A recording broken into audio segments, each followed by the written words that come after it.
العربي الدكتور أحمد هلال من مصر العربية، فنحيي الدكتور. السلام عليكم دكتور. وعليكم السلام ورحمة الله وبركاته. كيف حالك يا دكتور؟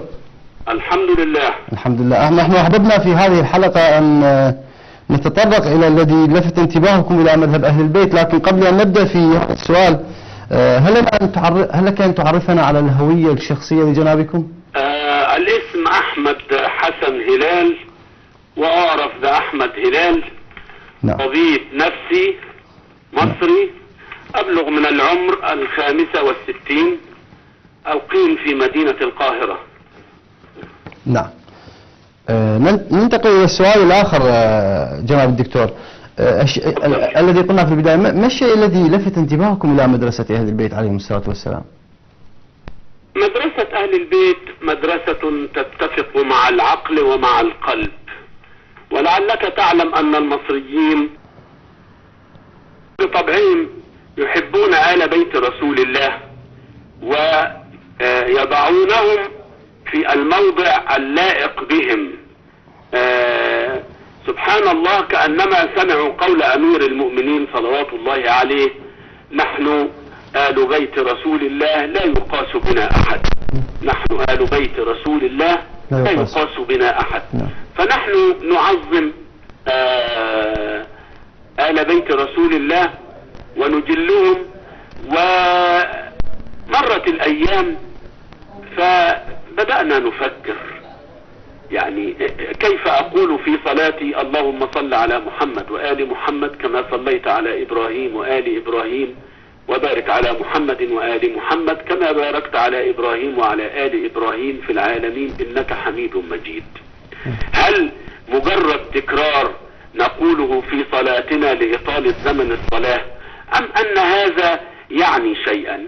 والله إذا فكرت ستجد أن آل محمد والتصاقهم بجدهم رسول الله، قبل أن نعرف طبعا بقية الأحاديث التي عرفناها فيما بعد، إنما هذا كان يدل على أن آل محمد لهم دور، كما أن لمحمد صلوات الله عليه وآله دور، فإن لآله دورا بعد رسول الله صلوات الله وسلامه عليه. مما جعلنا نفكر: هل لآل محمد هؤلاء صلوات الله عليهم فقه؟ هل لهم إرشاد؟ هل لهم أشياء تدل الأمة على الخير؟ قالوا لنا: نعم، هناك أقوال لسيدنا علي وسيدنا الحسن وسيدنا الحسين وسيدنا علي زين العابدين، هذا ما كنا نعرفه، لهم أقوال كثيرة، هيا بنا نبحث عنها. دخلنا نبحث في كتب الصوفية. كتب الصوفية دلتنا على كثير من خصائص وفضائل وأنوار آل بيت رسول الله. لماذا حجبوا عن الأمة وقدم عليهم غيرهم؟ أنت تسأل نفسك إذا ما أحببت أن تصل الإنسان الذي يبحث عن الحقيقة مجردا من الهوى، مجردا من الهوى، لا بد وأن يصل. أما أن أتعصب لشيء دون فهم لن أصل أبدا. بدأنا ندرس، يشاء الله سبحانه وتعالى.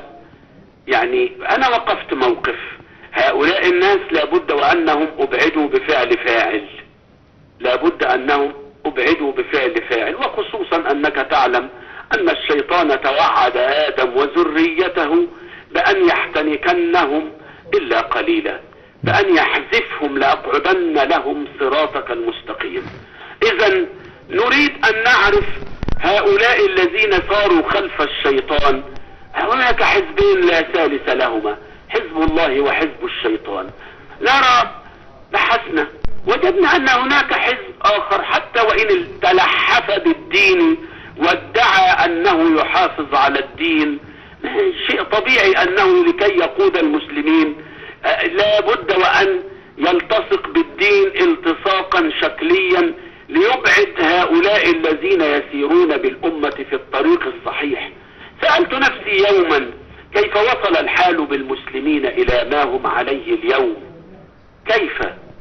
كيف وصل الحال بهم أنهم متأخرين وفي ذيل الأمم؟ إبرة الخياطة يستوردونها، طعامهم يستوردوه، كل شيء عندهم يستوردوها. قرأنا كنا في تاريخ المسلمين الأوائل وكان هناك علوم. وصلت إلى أن أبو الكيمياء جابر بن حيان كان تلميذا لمن يسمى جعفر بن محمد الصادق. قلت أبحث عن جعفر بن محمد الصادق الذي ربى رجلا كجابر بن حيان. فقلت أسأل، بدأت أتفرع وأنا من طبعي من الصغر محبا للقراءة. الظروف خدمتني وكان أهلي يأتوني بكتب كثيرة والصحف لكي أقرأها لهم في أيامهم عندما كبروا في السن. فبحثت، فشاء الله لي في تقريبا عام 78 76 أن أجد كتابا اسمه أبو هريرة لمن يسمى السيد عبد الحسين شرف الدين. كان أبو هريرة يعلمون في المدارس أن أبا هريرة هذا هو عنده كل علوم رسول الله، ما ترك حديثا إلا ورواه عن رسول الله. دكتور، ما اسم الكتاب لو سمحت؟ كتاب أبو هريرة للسيد عبد الحسين شرف الدين. أحسنت، نعم. قرأت الكتاب وأنا متحفز لمؤلف الكتاب، متحفز لمؤلف الكتاب. إيه هيقول، ماذا سيقول عن أبي هريرة؟ فلما قرأت الكتاب بكل تجرد وموضوعية وجدت أن هذا السيد العالم الكبير الذي عرفت قدره فيما بعد أنه لم يتجنى على أبي هريرة ولو بكلمة بسيطة يسيء إليه بها، وإنما علم يأتي بالحديث ويعرضه علينا ويفسر ويبين كل شيء.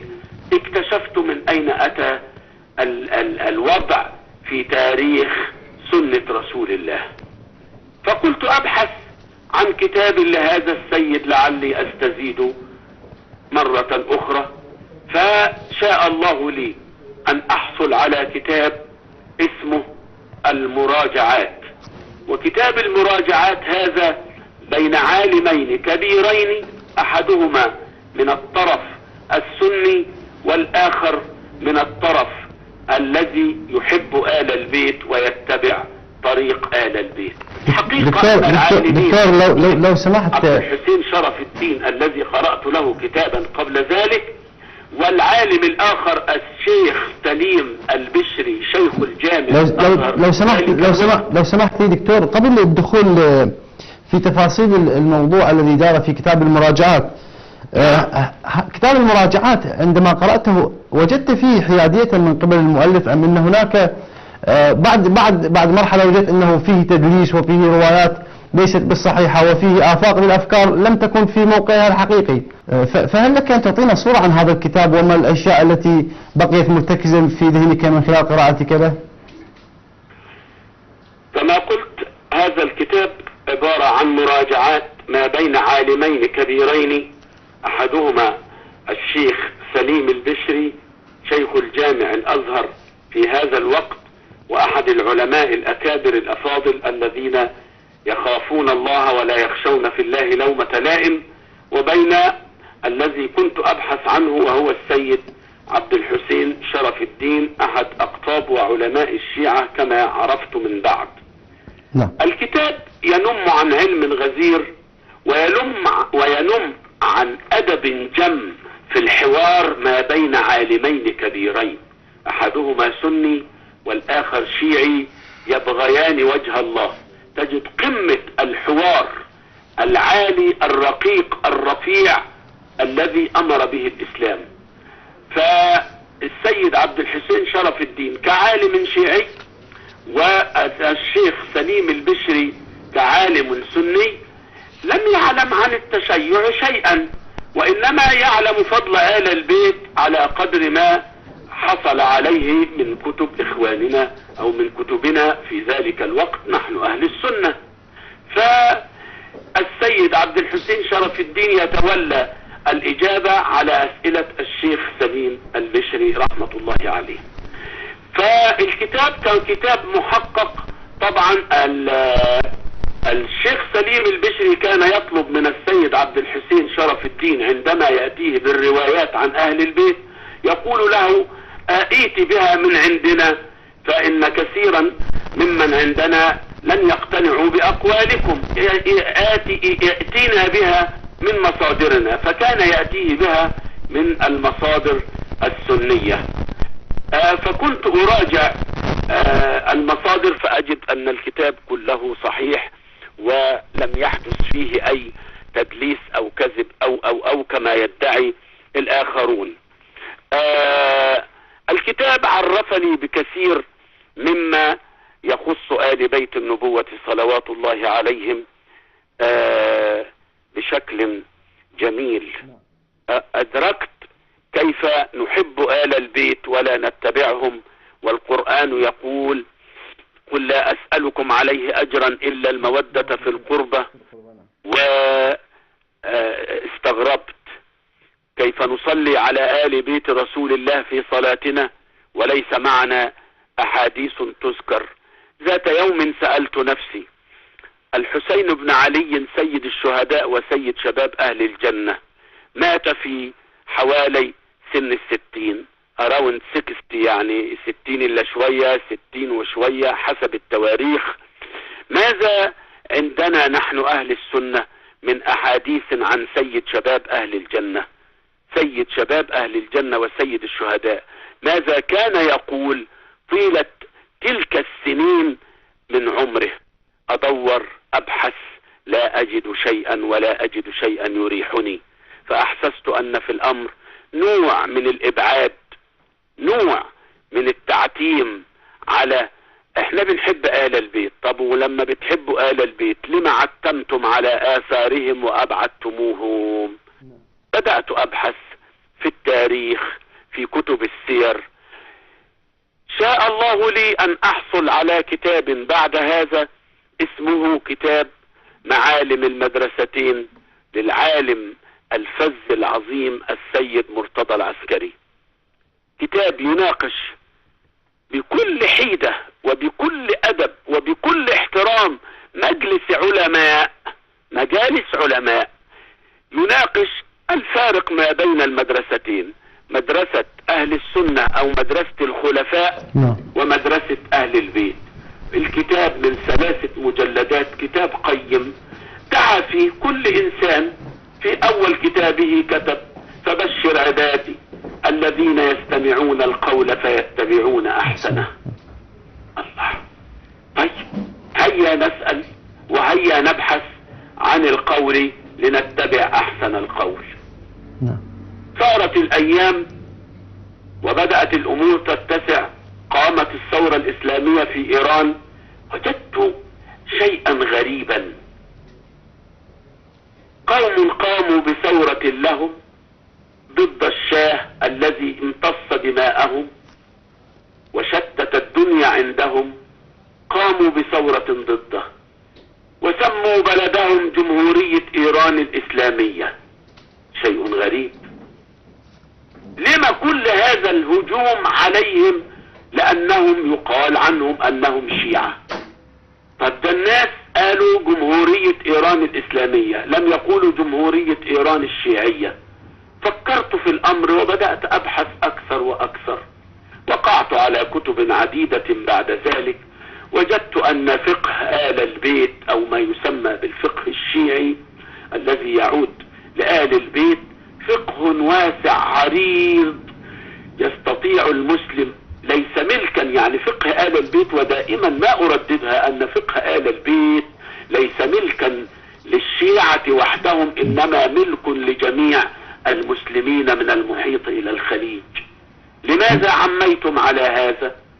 اكتشفت أن فكر آل البيت يقف موقفا من الحكام الطغاة الظلمة، الحكام الطغاة الظلمة الذين يريدون للمسلمين أن يكونوا أذلاء أرقاء لهم ويسيروا في ذيل الأمم كلها. عرفت ساعتها لمن حضر المسلمون إلى هذا الدرك الأسفل من الحياة الدنيا. مولاي علي مولاي علي مولاي علي علي مولاي علي مولاي علي مولاي علي. أنت أميري منذ الغدير والنصر واضح جلي، رغم الحسود رغم الحقود مولاي باق علي.